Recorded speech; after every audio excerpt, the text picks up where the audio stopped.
السلام علیکم۔ یہ ایک سچا واقعہ ہے۔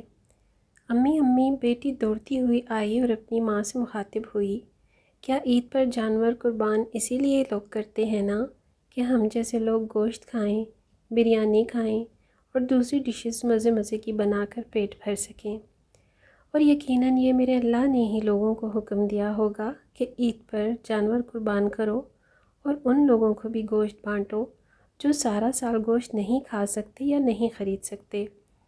اور ویسے بھی اس عید پر تو پچھلی عید والا ہی سوٹ پہنوں گی، تو جوتے بھی وہی والے ویسے بھی میں نے ایک بار ہی تو پہنے ہیں۔ بس امی جان، آپ مجھے مسالے والی بوٹیاں بنا کر کھلا دینا۔ یہ ایک 6-7 سال کی بچی ہے جو اپنی ماں سے بات چیت کر رہی ہے، اور امی آپ نے دیکھا ہے کہ ہمارے ساتھ والے انکل نے ایک بڑی سی گائے لی ہے اور سامنے والے انکل نے ایک بکرا لیا ہے۔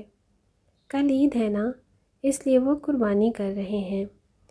عید کا دن بھی آ گیا اور فاطمہ اپنے پچھلے والی عید کے کپڑے صبح پہنے ہی دروازے کی طرف دیکھنا شروع کر دیتی ہے۔ امی ابھی تک ہمارے گھر کوئی بھی نہیں آیا اور کہیں سے بھی ابھی تک گوشت نہیں آیا ہے۔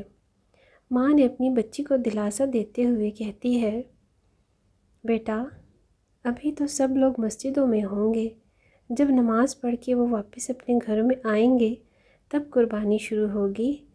اچھا امی جان، اب میں سمجھی ہوں۔ دوپہر کا وقت بھی آ پہنچا۔ فاطمہ گلی میں کھیل کر جب تھک چکی تو گھر میں داخل ہوئی اور امی کو کہا، امی بھوک لگی ہے، آپ مجھے کچھ کھانے کو دے دیں۔ ماں نے وہی سالن جو رات کا بچا ہوا تھا فاطمہ کے آگے لا کر رکھا، تو فاطمہ جو حسرت بھری نگاہوں سے امی جان کو دیکھ رہی تھی، فاطمہ نے جب رات والا سالن دیکھا تو وہ رونے لگی۔ امی ابھی میں باہر سے دیکھ کر آ رہی ہوں کہ سب نے ہی قربانی کر لی ہے، اور میری دوست لائبہ تو باہر میرے ساتھ کھیلتے ہوئے بھی مسالے والی بوٹیاں کھا رہی تھی، لیکن ابھی تک آپ نے گوشت نہیں بنایا۔ کیا ہمارے گھر ابھی تک کوئی بھی گوشت لے کر نہیں آیا؟ تو ماں آپ دیدہ سی ہو گئی اور بولی، فاطمہ اچھے بچے ضد نہیں کرتے، جب اللہ آپ کے ابو کو زیادہ پیسے دیں گے تب ہم بھی اپنی بچی کو بازار سے گوشت منگوا کر پکا کر کھلائیں گے۔ بس اب رونا بند کرو اور اللہ سے دعا کرو۔ فاطمہ اپنے چھوٹے ہاتھ اٹھا کر دعا کرنے لگی، اللہ پاک میرے پاپا کو بھی آپ اتنے سارے پیسے دے دیں کہ ہم بھی اگلے سال اللہ کی راہ میں قربانی کریں، اور امی میں اپنی ان سب دوستوں کو گوشت دے کر آؤں گی جو ہماری طرح قربانی نہیں کر سکتے۔ اور اسی طرح سے عید بھی گزر گئی، لیکن فاطمہ کے گھر کہیں سے بھی کوئی گوشت نہیں آیا۔ دوستو، یہ ایک حقیقت ہے جو میں نے آج آپ کو شیئر کی ہے۔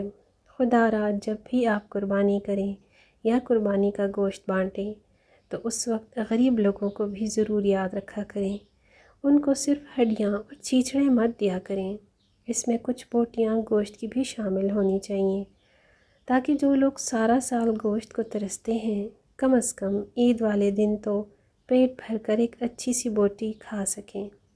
اللہ پاک ہمیں ہدایت دے، آمین۔ ویڈیو اگر اچھی لگی ہو تو لائک اور شیئر ضرور کیجیے گا۔ اگلی ویڈیو تک اللہ حافظ۔